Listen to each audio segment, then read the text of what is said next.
Hey everybody, it's Jim Delicali coming to you with some information on the full moon in Libra that's going to occur April 17th, 2011 at 10:45 p.m. Eastern Time. Some quick reminders. Full moon is when, from our perspective on Earth, the sun and moon are as far apart as they can be, and as the sun sets, the moon rises. As the moon sets, the sun rises. The moon in astrology is, for a quick 2-3 word definition, our past, our intuition, and our gifts that we brought forward that we can tap into. The sun is our pathway, kind of where the spirit wants to go or head in its evolutionary cycle.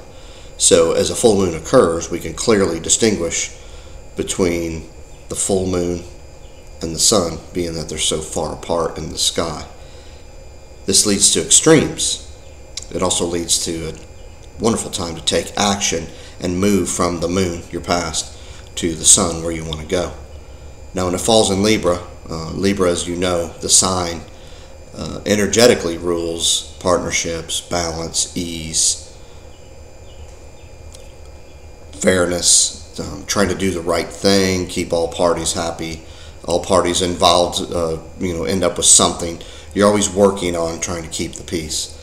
When this full moon happens this year, we're still going to have Saturn in Libra. Saturn went into the sign of Libra in 2009, and we're going to experience that until fall of 2012. That being said, we have been asked to address relationships, partnerships, how it is we work with energies that are outside of our circle. That's what Saturn asks us to do as it transits our zodiac. So the quest, or the mission, has been, since the fall of 2009, what do you need in partnerships? From Saturn perspective, what I've encouraged the group that I meet with is, I think this Saturn return into Libra is more about you finding within what makes you happy. From 1980 to 83 approximately, Saturn was in Libra the last time. You can go back then and see what happened. Relationships transformed tremendously on the outside. I do believe it's because we worked from the inside and said we're no longer going to accept the way things have been. But this one, I think, is more about us getting back in touch with what it is we need. And so the happiness can be found from within. The world's chaotic right now, everybody. Everybody is seeing that. There's no way you can miss it. I look at this moon as an opportunity to go back within, really work from that deepest perspective, deepest need or deepest want that you have, and pull out and take action and work on just what it is and who it is you are and what you need. If you do that during this moon, I think you're going to love the results.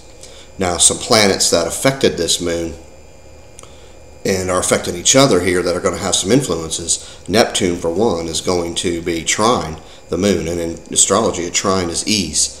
Neptune likes to slip away, to be dreamy, to be fluid. Neptune rules the water sign of Pisces. So you want to be careful here that you where there's a great opportunity for you to take action, that you don't miss it by using this Neptunian energy and just get too watery, and there's nothing that gets accomplished.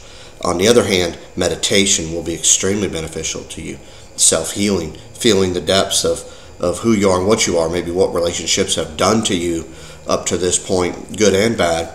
So this Neptunian influence, if you give yourself some space, can really help you dig deep and say, I need to heal from this that hurt me maybe when I was 12, or this that catapulted me. I can and go back to realize how good I felt and how lively the event was. So it can happen on either side here with this Neptune influence. I just want to encourage you that whenever the moon's full in a sign that's hosting Saturn at the same time, you have to do some work here. This is you stepping up for you. Now, I also believe that Libra's our relationship to other things as well, like Earth, environment. I think Libra does have a role there that it plays. That being said, what's your relationship? How responsible are you, and how satisfactory is your life that you're leading. I think you need to look at those things in this full moon coming up and really start taking some action and being responsible and own up to what you're partnering or your side of the partnership, things that you can do something about, and how you're handling where you want to go here. So think about that. What kind of partner am I? How am I responsible? How am I dutiful? How do I take care and handle things? And then where within that is the pleasing part of that as well, because Libra wants ease. Ease can be had here, but you've got to realize what it is you want. So sometimes that's the battle, because Libra energy wants to please. And I'm going to ask you and beg you to work on truly pleasing yourself. Now, we have some other planetary influences that are going to be occurring.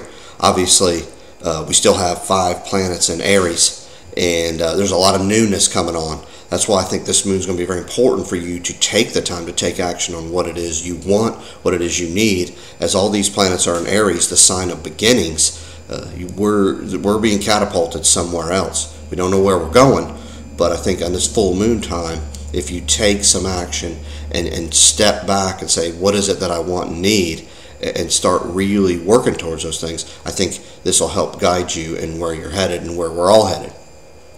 The moon and the moon will be opposite the sun and Jupiter, and when that happens, there's extremes like, no, we got to get going. It's about heading to tomorrow. What can we do? What can happen? Where can we take this? And I think that we have this like bigger than life attitude towards that. Whenever Jupiter transits the sun or transits with the sun, I think there's a great opportunity for that. I don't want you to miss that. I just want you to remember that you're important from your perspective. So feel who it is you are, what it is you want, and let's get moving, okay?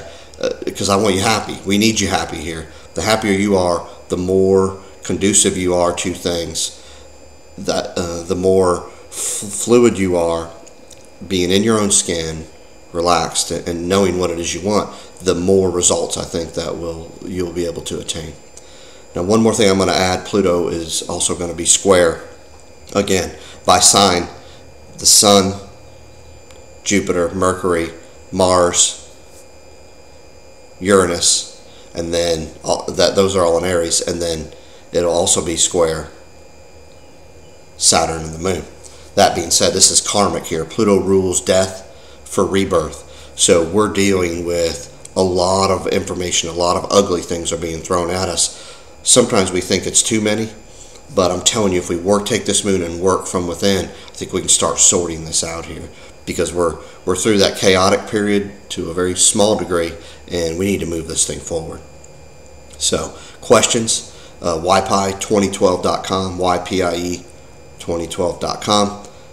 Please don't hesitate. I'm going to put a video up following this about Pluto itself, and then I'm going to put a video up about Uranus, and I'm going to put a video up about the eclipses, because these are huge events that are happening to us right now, and I want you to understand the energy that we're dealing with. So don't hesitate to ask questions. I also have a newsletter. When you go to my site, ypie2012.com, you can click up and sign up for the newsletter. Great information for the spring. I know a lot of people have asked for what's going on, and if I look forward, and I have to a degree there. Anyway, thank you for the viewership, and I hope this is beneficial.